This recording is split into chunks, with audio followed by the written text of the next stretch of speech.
Reverendissimo Monsignore, sono lieto di comunicarle che il Santo Padre ha nominato Vescovo di Vicenza l'Eccellentissimo Monsignor Beniaminio Pizziol, finora L'applauso è sorto spontaneo sabato a Vicenza, non appena è stato udito il nome che l'intera diocesi attendeva da 6 mesi, quello del nuovo vescovo.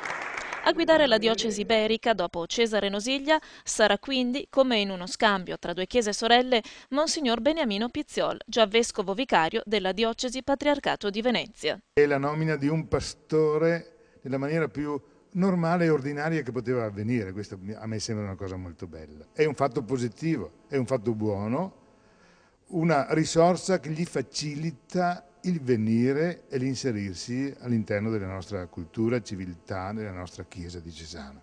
E se la diocesi di Vicenza sorride felice ed impaziente al nuovo vescovo, da Venezia l'entusiasmo è ricambiato. La mia sensazione è che sia una diocesi bella, una diocesi grande, sia una diocesi dove l'annuncio del Vangelo è costante, sia attraverso la predicazione dei sacerdoti, dei diaconi, sia attraverso la testimonianza di tutti i fedeli.